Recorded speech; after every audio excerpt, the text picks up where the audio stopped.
Rahim. My name is Aamer Alyzaee. I am a teacher cum trainer and teaching in different universities as visiting faculty.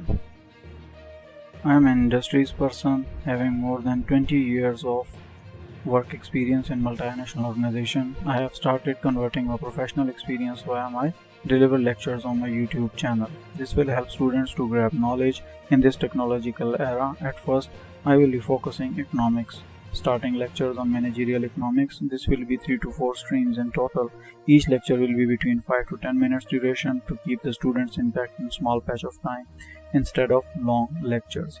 Coming to the point, my lectures will be in Urdu and English, both focusing the audience. Rahim. So in last lecture, in lecture 9, we discussed the perfect competition, monopoly, profit maximization, shutdowns and productive efficiency. From now on in chapter 10, we will be discussing benchmarking, TQM, Reengineering and learning organization, impact of technology, location theory and basic location principles. So stay tuned. Now we will be discussing benchmarking. So benchmarking techniques and application.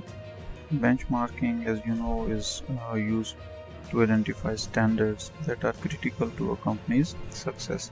They are used to compare actual performance, determination of gaps in performance, implementations, and bringing improvements to the current scenarios. So external benchmarking are typically best practice.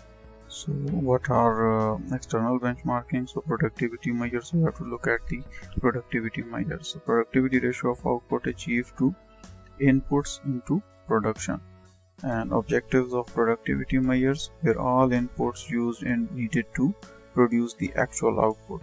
Was the best mix of inputs used or not? So we have to look at it.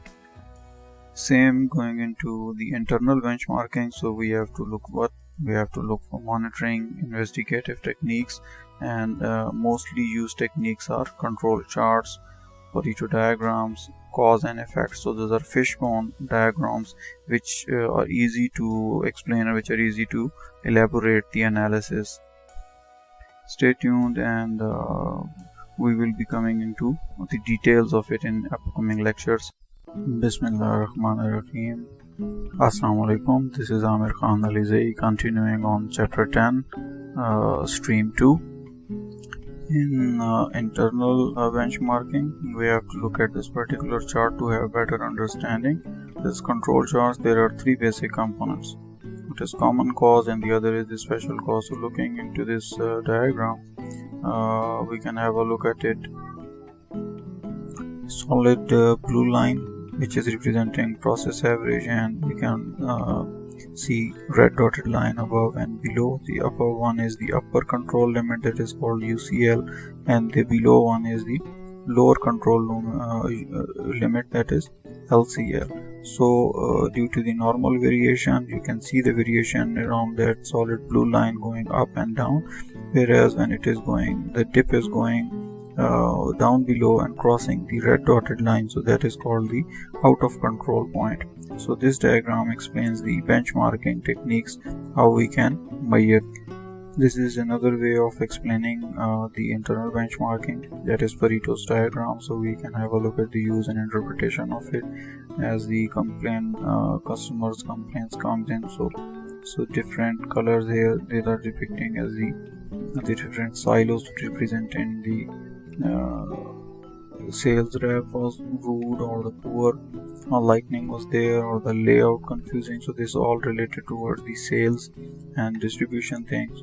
The clothing fairness, the quality of it, clothing shrinking, that is also going into the quality of that particular thing. So that is related to a particular a brand or a particular item entity, but different questionnaires which are being filled and which are uploaded to have an analysis and make that Pareto diagram to have a significant understanding of it, that how many liked it, how many did not like it, where is the improvement cushion, how can we improve our benchmarking, our quality standard.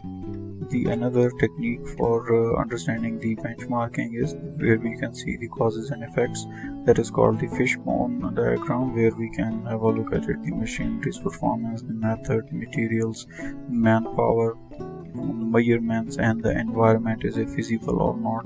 So at the end of the day we have to look at the problems, and then we have to come up with the mitigation measures to have better solution, to have better marketing techniques, to have better source, to have better clientele, and increasing of clientele means increase in the profit. So you have to do all these quality controls and to measure them in a line that you can get maximum output out of it. So what does the process improvement and activity based management says? To indirect costs, looking at the overhead costs, what are the overhead costs, how to control that, how to minimize that.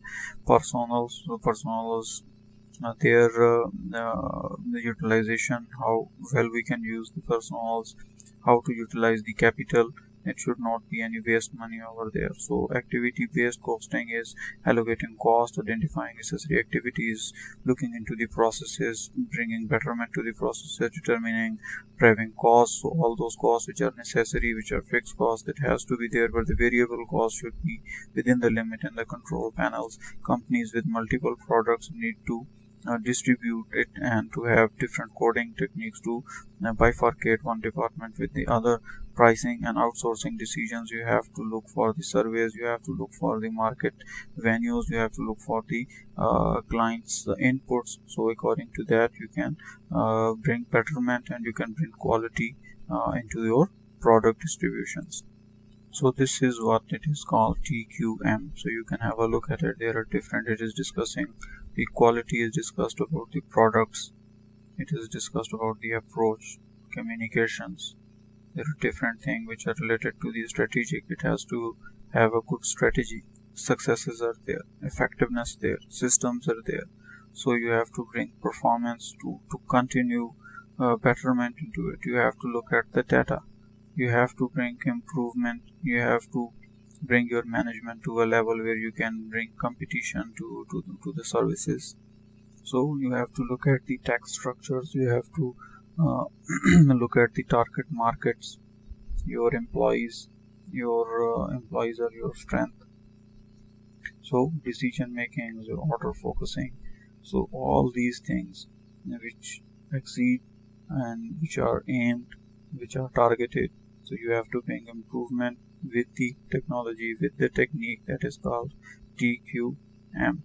So that is total quality management, that from the raw material, from processes, from to the inventory stores, from there to the clientele market, all these things has to be controlled in a manner that your quality should not be disturbed or manipulated.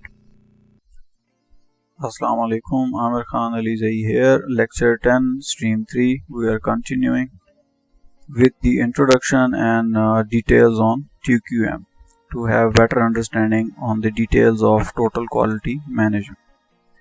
Competition is getting harder and becoming global, so companies now have to be more responsive, offer a better product and keep improving. So total quality management increases customer satisfaction and by boosting its quality. So it does this by motivating the workforce and improving the way the company operates. So in an increasing competitive market, firm with a continuous improvement culture and external focus are more likely to survive. So TQM is considered as important catalyst in this context. So what is TQM? So total quality management is an approach to improving the efficiency and flexibilities of business as a whole. It is essentially a way of organizing and involving the whole organization, even every department, every activity, every single person at every level, from bottom level to the mid level to the higher level as well. So TQM ensures that the management adopts a strategy overviewing the quality and focusing on prevention rather than inspection. What are the main objectives of it? So meeting the customer's requirement in the primary objective, and the key to organizational survival and growth. The second objective is continuous improvement of quality. Management should stimulate the employees in becoming increasing competent and creative. So third aim is developing the relationship of openness and trust among the employees at all levels in the organization. So you can have a look at the examples of Google and Microsoft and Tesla. Usually it is customer focused. It requires a company to check customers' attitude regularly and includes the idea of internal customers as well as external ones. So do it right at the right time for the right people. So this means avoiding reworks, cutting the amount of defective work. Constantly improve, so continuously improving networks and workforce. It allows the companies gradually to get better. Quality is an attitude. Everyone has to be committed to quality. So that means changing the attitude of the entire workforce and altering the way the company operates. It's about telling staff what is going on. So this involves improved communication. Typically, it includes team briefing. Now we will have a look at it, the reason for failure. So TQM failed because top manager sees no reason for change. Top management is not concerned for its staff, and when there is no commitment to the TQM program, the company loses interest in the program after 6 months. So it means that it takes a 6-month span to grow a business, and it takes at least a 6-month span to go nose down.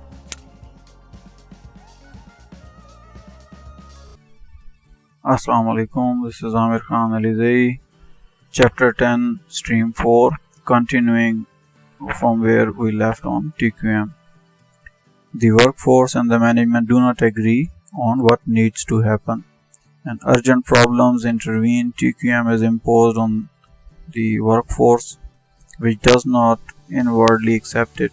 No performance measures or targets are set, so progress cannot be measured. Processes are not analyzed, systems are weak, and procedures are not written down. So these are all those reasons for the failure.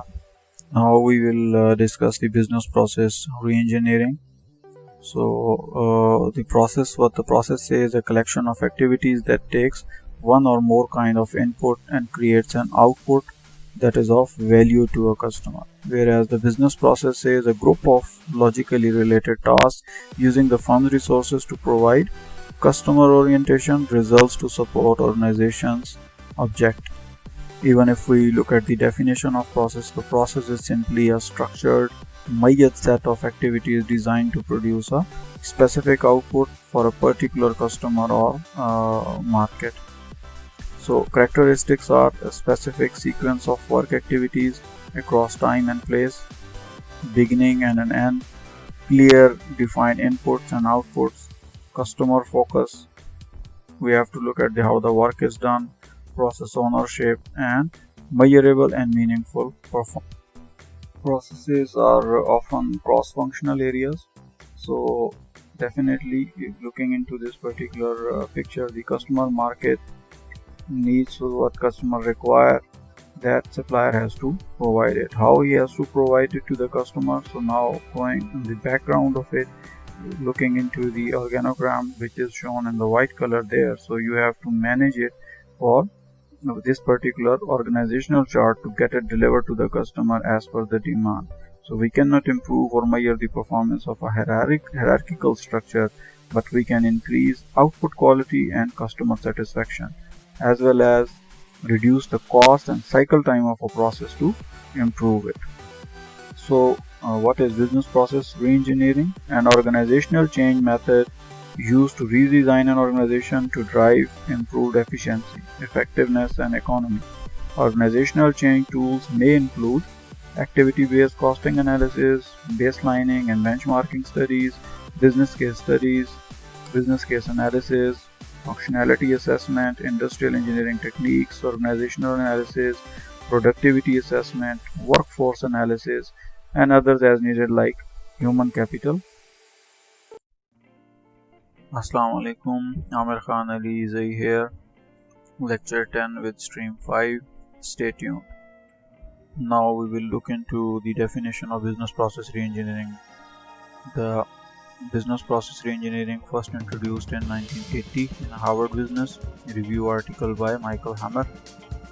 So what he reviewed was that it's don't automate and obliterate.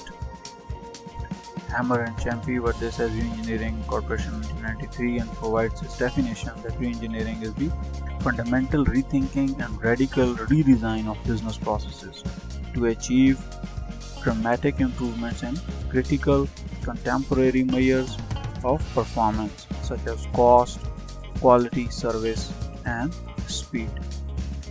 To reiterate the same definition, that reengineering is the fundamental rethinking and radical redesign of business processes to achieve dramatic improvement in critical contemporary measures of performance such as cost, quality, service, and speed.